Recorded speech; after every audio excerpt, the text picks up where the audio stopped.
Insya Allah ini pembacaan pernyataan sikap dari Komite Hitoh Nahdlatul Ulama 1926 akan dibacakan oleh Gus Wahid Muin. Monggo dipersilakan Gus Wahid Muin untuk membacakan pernyataan sikap Komite Hitoh Nahdlatul Ulama 1926 atau NU Hitoh.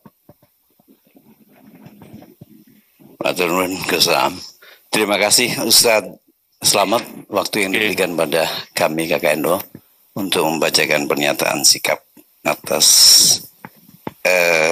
Undang-Undang IKN, yaitu pernyataan sikap dari KKNU. Assalamualaikum warahmatullahi wabarakatuh. Bismillahirrahmanirrahim.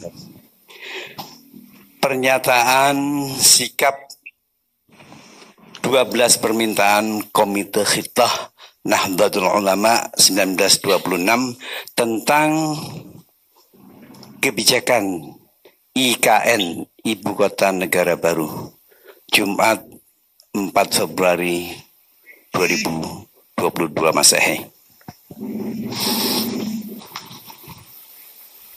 Pemerintah dan DPR akhirnya mengesahkan Rancangan Undang-Undang Ibu Kota Negara atau tanda kurung RUU IKN kurung tutup menjadi undang-undang hanya dengan waktu 42 hari.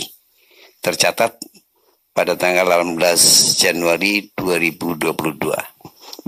Menyikapi agenda kebijakan Ibu Kota Negara Baru oleh pemerintah RI yang berpotensi akan menghilangkan identitas Jakarta sebagai tonggak terpenting sejarah kemerdekaan Indonesia, bahkan lebih jauh lagi jika dirunut ke belakang, menghilangkan sejarah pembebasan oleh Fathahilah atau Sunan Gunung Jati atas penjajahan Portugis Jakarta yang dulu bernama Jayakarta, yakni Jaya yang berarti kemenangan, dan Karta adalah simbol dan kemenangan besar dunia. Sedang Fathahilah adalah simbol kemenangan Nusantara. Fathahilah atau Sunan Gunung Jati adalah bagian dari Wali Songo yang telah meletakkan keberhasilan dakwah dan jihad di Nusantara, terutama di Jawa.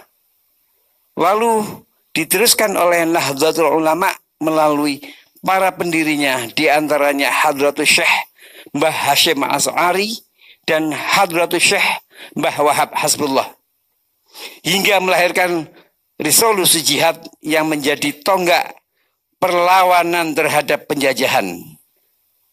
Pertempuran besar 10 November 1945 di Surabaya itu telah menyebabkan syahidnya banyak para syuhada.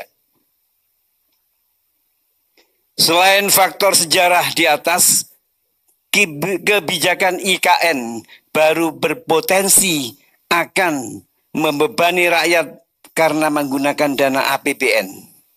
Selain itu, berpotensi menimbulkan dampak multi bidang yang bersifat sistemik, terutama kesulitan ekonomi rakyat akibat pandemi. Dengan melihat hasil kajian secara komprehensif dan mendalam, maka Komite Hitoh Nahdlatul Ulama 1926 atau sering dikenal sebagai NU Hitoh menyatakan sikap sebagai berikut. Pertama, dari aspek historis, menolak pemindahan IKN karena akan menghilangkan identitas Jakarta sebagai simbol kemerdekaan Indonesia dan akan menghapus sejarah perjuangan dakwah dan jihad oleh Wali Songo, terutama Sunan Gunung Jati, atau dikenal dengan nama Fathahilah, yang telah membebaskan Jakarta atau Jayakarta dari penjajahan Portugis.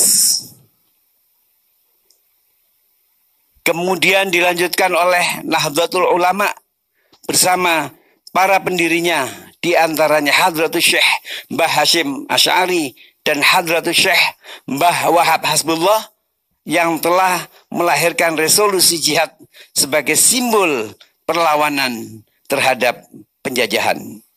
Kedua, dari aspek keuangan negara menolak pemindahan IKN karena akan sangat membebani APBN dalam jangka panjang sehingga akan merugikan rakyat.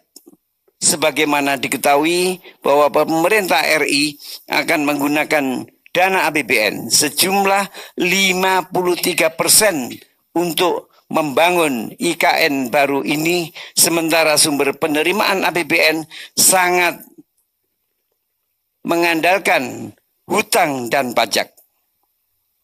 Diprediksi kebutuhan dana untuk membangun IKN semakin besar sebagaimana terjadi pada proyek dan proyek-proyek yang mangkrak sebelumnya.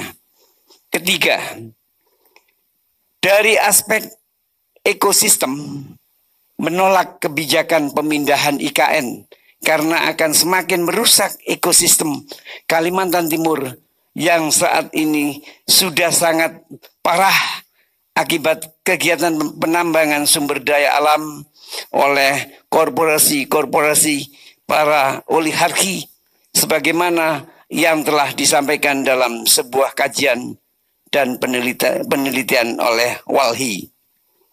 Keempat, dari aspek geologis menolak kebijakan pemindahan IKN karena secara geologis daerah tempat IKN yakni Penajam Pasar Utara adalah daerah yang rawan antara lain gempa bumi, banjir, lubang tambang yang menganga, daya dukung tanah yang lemah, ketersediaan air bersih yang kurang, dan kebakaran hutan sebagaimana diungkap oleh Andang Bakhtiar, anggota Dewan Pengawas Ikatan Ahli Geologi Indonesia IAGI dalam penelitian dan disertasinya.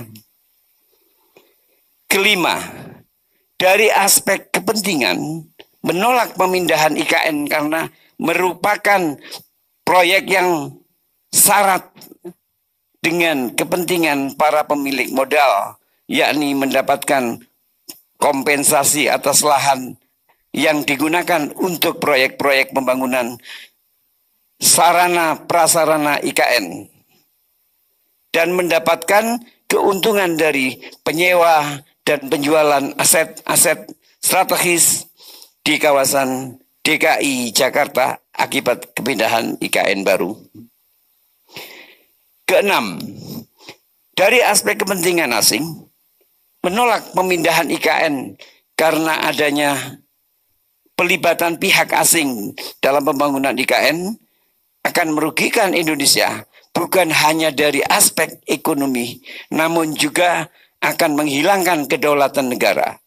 Sebagaimana informasi bahwa Menko Marves telah memilih konsultan dari China dan Jepang untuk membantu pekerjaan desain awal dan telah meminta raksasa investasi Jepang SoftBank Group berinvestasi senilai 77% kebutuhan total anggaran pemindahan IKN.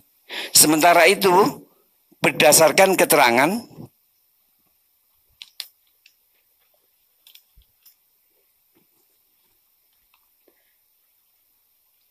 Kementerian PUPR bahwa China telah mencari peluang untuk merancang lanskap perkotaan dan pengelolaan air. Sementara Amerika Serikat ingin membantu membangun infrastruktur seperti jalan dan jembatan. Bahkan secara spesifik, Menko Marves telah bertemu dengan Chief Executive Officer DFC, lembaga keuangan pembangunan pemerintah federal Amerika Serikat yang membantu memfasilitasi pembiayaan swasta untuk proyek-proyek pembangunan di negara-negara berpenghasilan rendah dan menengah. Ketujuh, dari aspek pertahanan menolak pemindahan IKN karena membahayakan pertahanan negara. Sebagaimana hasil kajian pertahanan oleh lembaga pakar pertahanan menyebut bahwa penajam pasar utara di Kalimantan Timur akan sangat mudah diintervensi atau diinvasi melalui darat, udara, dan laut. Dibutuhkan biaya besar dan waktu yang lama untuk membangun sistem pertahanan yang kuat untuk memberikan perlindungan keberadaan IKN baru. Kedelapan, dari aspek lawmaking proses menolak dengan tegas Undang-Undang IKN secara total karena dinilai cacat formal maupun material dan menuntut pencabutannya tanpa syarat melalui gugatan judicial review. Pencabutan ini sebagai cermin tidak urgennya dan tidak layaknya rencana pemindahan ibu kota negara saat ini, serta banyaknya madorot baik secara dimensi pemerintahan, ekonomi, lingkungan, sosial, dan internasional. Kesembilan, dari aspek keuangan, syariah meminta pemerintah dan Dewan Perwakilan Rakyat menghentikan pembangunan berbasis hutang ribawi yang tidak akan memberikan kesejahteraan, keadilan, dan keberkahan.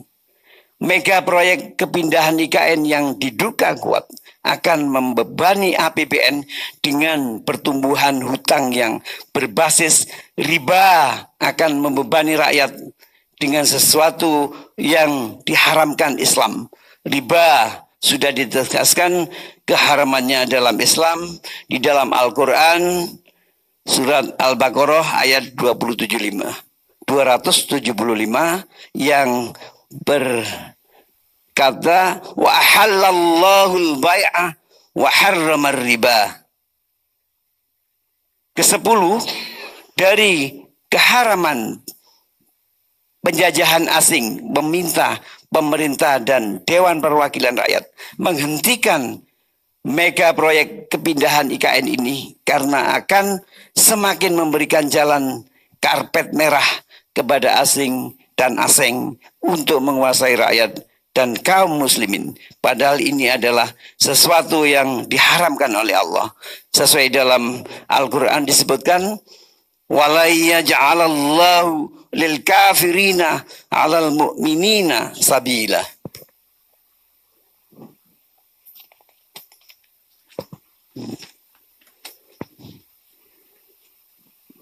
Dan ke-11, dari aspek tata kelola, korporatokrasi meminta pemerintah untuk menghentikan dan menghapus praktika sistem sekuler, kapitalisme, demokrasi liberal yang menjadi akar suburnya tatanan oligarki, persekongkolan jahat kapitalis dan politisi.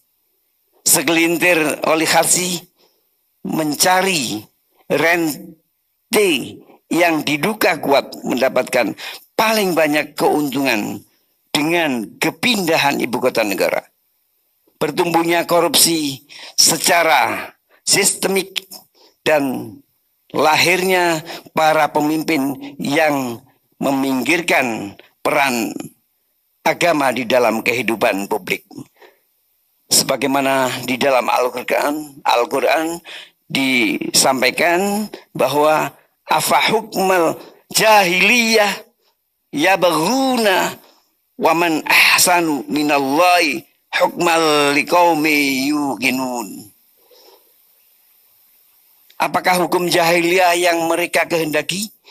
Dan hukum siapakah yang lebih baik daripada hukum Allah bagi orang-orang yang yakin? Quran surat Al-Maidah ayat 5-50. Dan terakhir ke-12, mengajak seluruh komponen dan para tokoh masyarakat untuk bersama-sama memperjuangkan dakwah dan jihad sebagaimana yang telah diwariskan oleh para pendahulu kita. Wali Songo diteruskan oleh diantaranya Nahdlatul Ulama sesuai yang ada pada Khitah 1926 sebagai kewajiban syar'i dan solusi fundamentasi untuk menggantikan penerapan sistem sekuler kapitalisme demokrasi liberal yang menjadi akar masalah negeri ini. Penegakan dakwah dan jihad sebagai izul Islam wal muslimin sungguh akan mewujudkan rahmatan lil alamin dan baldatun thayyibatun wa rabbun ghafur. Demikian surat pernyataan dari KKNU yang kami bacakan. Ila aqwamit thoriq. Assalamualaikum warahmatullahi wabarakatuh. Sidoarjo, Jawa Timur, hari 2022. Komite Khitah Nahdlatul Ulama 1926.